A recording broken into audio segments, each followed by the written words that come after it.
السلام علیکم۔ اس پر حضرت ہاجرہ نے کہا تب اللہ ہمیں برباد نہیں ہونے دے گا۔ اس کے بعد حضرت ابراہیم علیہ السلام ان دونوں کو چھوڑ کر وہاں سے روانہ ہو گئے۔ کچھ دور چلنے کے بعد جب ان کی نظروں سے اوجھل ہو گئے تو ایک جگہ رک کر پہاڑی کی اور سے اس مقام کی طرف دیکھتے ہوئے کہ جس کے بارے میں انہیں من جانب اللہ یہ خبر دے دی گئی تھی، چنانچہ آخرکار یہاں اللہ کا گھر تعمیر ہوگا جو کہ تمام دنیا انسانیت کے لیے توحید کا مرکز اور رشد و ہدایت کا منبع قرار پائے گا۔ چنانچہ اس موقع پر حضرت ابراہیم علیہ السلام کے اللہ کے حکم کی تعمیل میں اگرچہ اپنے اہل عیال کو اس ویران سنسان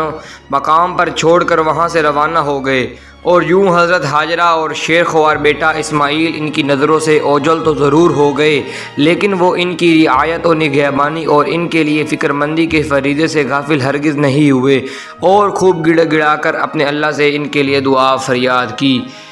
اس کے بعد حضرت ابراہیم علیہ السلام وہاں سے روانہ ہو گئے اور یوں اپنے اس عمل سے ہمیشہ کے لیے دنیا انسانیت کو یہ پیغام دے گئے کہ جہاں اللہ کے ہر حکم کے سامنے ہر تعلق بے معنی اور ہر رشتہ پیچیدہ ہے، وہیں انسان کے لیے یہ بات بھی ضروری ہے کہ اپنے تقاضے کے مطابق اپنی اولاد کی سلامتی اور دنیا و آخری صلاح و فلاح کے لیے ہمیشہ خوب گڑ گڑا کر اور دل لگا کر اللہ سے دعا فریاد کیا کرے۔ حضرت ابراہیم علیہ السلام کی روانگی کے بعد حضرت ہاجرہ اور ان کا شیر خوار بیٹا اسماعیل دونوں وہیں اس ویرانے میں رہ گئے جہاں کوئی انسان نہیں تھا، جہاں نہ زندگی تھی نہ زندگی کا کوئی نشان۔ تھوڑی بہت جو خوراک تھی وہ ختم ہو گئی، اب انہیں بھوک اور پیاس نے ستایا۔ شیر خوار بچے نے بری طرح رونا اور بلکنا شروع کر دیا۔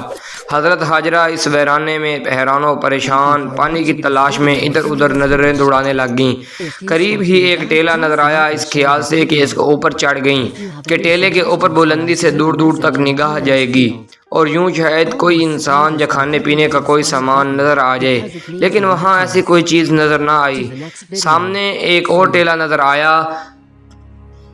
تو صفا سے نیچے اتریں اور دوڑتی ہوئی اس دوسرے ٹیلے پر چڑھ گئی، لیکن وہاں بھی کچھ نظر نہ آیا تو واپس پھر صفا پر پہنچی۔ یوں ممتا کی ماوی ہوئی اس خاتون نے اپنے بچے کے لیے پانی کی تلاش میں اس پہاڑی اور پتھریلی زمین پر دوڑتے ہوئے ان دونوں ٹیلوں کے درمیان مسلسل 7 چکر لگائے۔ 7واں چکر کے اختتام پر جب وہ مردہ پر کھڑی ہوئی نہایت بے چینی کے ساتھ ادھر ادھر نظریں دوڑا رہی تھی کہ اچانک انہیں ایک آواز سنائی دی۔ پلٹ کر دیکھا تو بچے کے قریب کسی کو کھڑا ہوا پایا جو کہ در حقیقت جبرائیل علیہ السلام تھے، جنہوں نے وہاں اس مقام پر اپنا پر زمین پر مارا کہ جہاں بچہ مسلسل روتے اور بلکتے ہوئے اپنی ایڑیاں رگڑ رہا تھا۔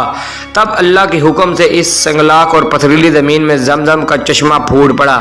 یوں حضرت ہاجرہ اور ان کے شیر خوار لخت جگر حضرت اسماعیل علیہ السلام کے لیے من جانب اللہ وہاں زندگی بسر کرنے کا انتظام کر دیا گیا، اور یوں یہ دونوں ماں بیٹا مستقل طور پر اسی جگہ قیام پذیر ہو گئے۔ لہذا یہی دونوں نفوذ قدسیہ ہی اس مقدس ترین زمین یعنی شہر مکہ کے اولین مکین میں تھے۔